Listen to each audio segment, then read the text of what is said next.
Hey, this is Blake from the Gig Harbor Fly Shop, and welcome to this episode of the Gig Harbor Fly Show. I'm here with my friend Sean, one of our signature tyers at the shop, and today he's going to show us how to tie a flatwing.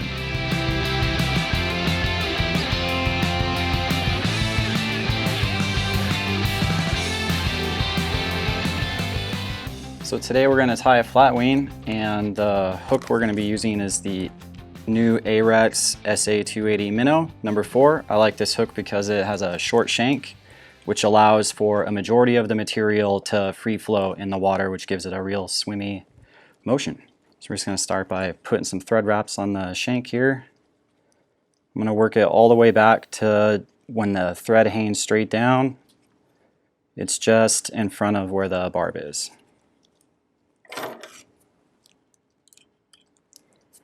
First material we're going to put in is some bucktail. This is going to help support the saddles so that they don't foul around the hook. So what I like to do is I like to take the bucktail and put it where the shank is. And about the length of the shank is how far back I'm going to go with the material. Do a couple thread wraps and then I wrap it about 2/3 of the way up the shank. That way I don't have a bump in the back or anything like that. And then I cut off the excess. And then kind of flare it out to where it's more flat. Next I'm going to use the Wapsi saddles. And I'm just going to pick one that's just long enough to go past the bucktail I just put down. The ideal spot to tie this in is where it goes from thin to thick right there. If you can get that spot when you tie it in, then it makes it to where it doesn't want to roll when you tie it in. So then I'm going to strip all this kind of under fur stuff off, and I'm going to put just this spot right where the bucktail meets the thread wraps.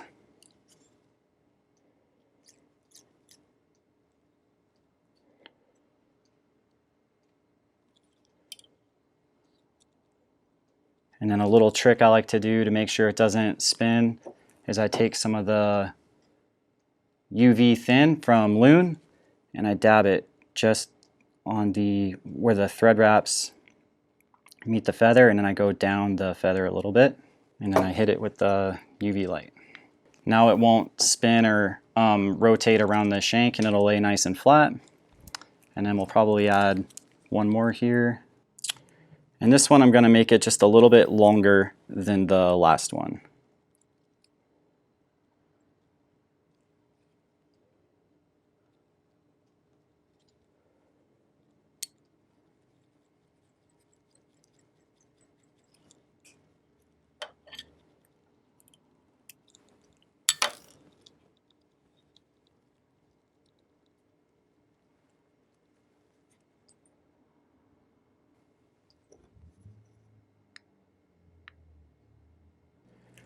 So the next, I like to work the underside of the hook. And for this, I'm going to use the Sculpting Flash Fiber in UV white. I'm just going to take a, probably like a pencil kind of diameter, and then I'm going to fold it around the thread. And then kind of lay that on the bottom of the hook and give it a few thread wraps. Then I just kind of take the pick and I push it on either side of the hook bend. And I just kind of leave it long because I'm going to come back and trim that later. And now I'm going to work kind of like the middle portion of a bait fish. So I'm going to put some of the Ripple Ice Fiber Silver on top, just above the white saddles I tied in. And I kind of pull it, give it a nice little taper. And I kind of lay it just behind where the saddles are. And I put a couple thread wraps down. And then I flop the rest over and put a couple thread wraps down, and that way it won't pull out. It makes it pretty durable. And now I'm going to use the iStub Silver Holographic. This is just to give it just a little bit more flash. I think the holographic materials are cool because it seems like they give it kind of a three-dimensional, like the fly is moving when it's not moving. Just by the way you rotate the flash, sometimes it makes it look like it's alive. So I just put a little bit of that on top. It's also, because it's the dubbing, it's a little bit softer, so it gives a nice little cushion for tying in the olive saddle we're going to put on next. So I just do like 2 wraps so that I can still have a little bit of the cushion there. And then I'm going to put olive saddle on top there. And the length I want is to be just past where I had the length of the white saddles I tied in at the start. I kind of lay it on the hook and kind of see where it's gonna line up, and then I hold that spot with my thumb and I peel back the feather to where I just have the stem. And then this is my tie-in point. I'm going to put it right on top of this little dubbing cushion. I'm going to hold it down with my thumb, and I'm going to give it a couple loose thread wraps so that I don't twist the feather around the shank. And then I'm going to put the UV thin right where the thread wraps are and kind of run it down the stem of the feather and kind of let it soak for a couple seconds, and then I'm going to hit it with the light, and that way it'll hold it in place and it won't rotate around the shank or anything like that. And then I'll tie the stem off and trim it just behind the eye. Now I'm going to rotate the hook around and go back to the bottom and add a little bit more of the sculpting flash fiber. And I'm just kind of, you can see the piece I just grabbed here is just a big clump. It's cool. This material is cool because it's like an EP fiber, but you can trim it and sculpt it to whatever shape you want. And it kind of holds its shape really well in the water. So then I just fold it down 50-50. It won't pull out that way, and it'll make the fly a little bit more durable. Use the pick to get it around the eye, the hook bend. And the last material we're going to use is the Ripple Ice Fiber Olive. And kind of the same thing I did with the silver. I'm just going to take, kind of pull the material to where it has like a little bit of a taper like bucktail would. And then I'm going to go just behind where the top saddle feather ends. And and then I'll just kind of pull the material back so it can hold its shape. Kind of see the profile of the fly, and I'll put a couple wraps just to hold it in place, and then I'll fold it back over itself, and I'll give it a couple more thread wraps so that it doesn't move. And then I whip finish.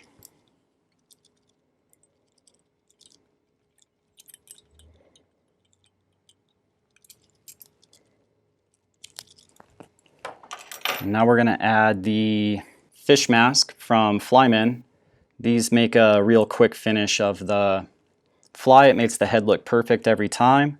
And then it has a nice little slot on there where you can add your eyes and make sure that they're exactly where they should be. So I just put a little bit of the UV thin inside the mask, and then I slide the mask over and I kind of work it back and forth until it gets behind the eye of the hook. I kind of hold it in place, and then I hit it with the UV light and it secures it in place. Kind of clean out with the pick the eye of the hook, any excess UV resin. And now I'm going to trim the fly to give it the nice sleek profile we're looking for. So how I do that is I just kind of hold the material to where it's vertical, and then I work the scissors back. So I'll just lay the scissors down and give it a clip, and then I'll pull that out, and I'll go back a little farther, and I'll just lay it parallel to the fly, and then I'll pull that material out, And then I'll just keep kind of stroking the material back, and any kind of wild fibers, I cut those.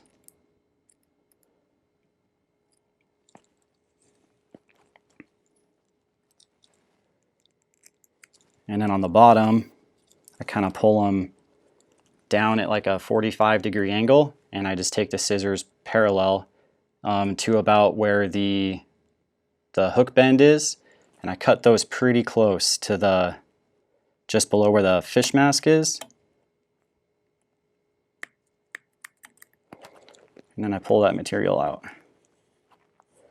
And then I'll kind of work behind the hook bend, and I'll angle the scissors a little bit up to give it that kind of that profile that a bait fish has towards the tail. And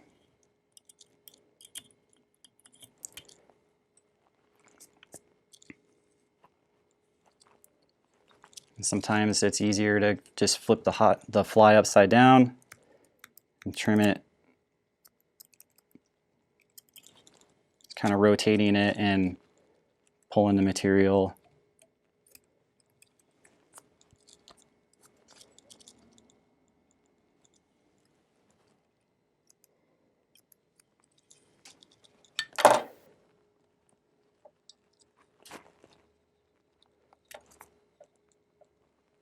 The final touch, I like to add the eyes.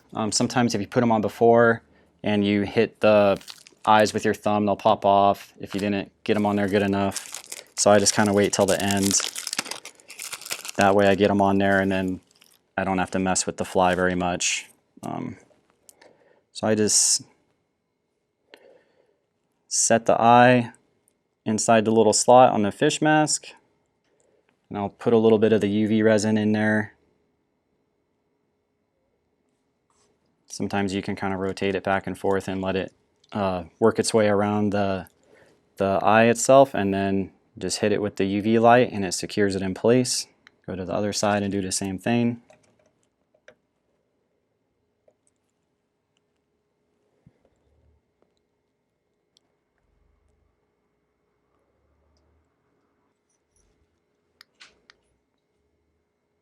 And then I'll give it one last kind of glance over before I take it off the vise, and I just kind of trim any wild fibers or material and try and get it to look as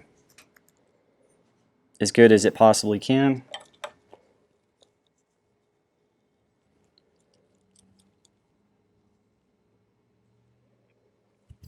And there you have it.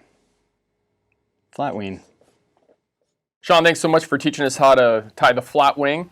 We're going to do another video that goes through a Q&A on all the different aspects of tying flatwings. We're going to talk about hooks, materials, and dive into it deeper. So if you're interested in that, check out our channel and check out for this video. We'll link it in the show notes as well. And let us know what you think in the comments. Make sure you subscribe to the channel to keep updated with all the videos that we have coming out. Thanks for joining us on this episode of the Gig Harbor Fly Show.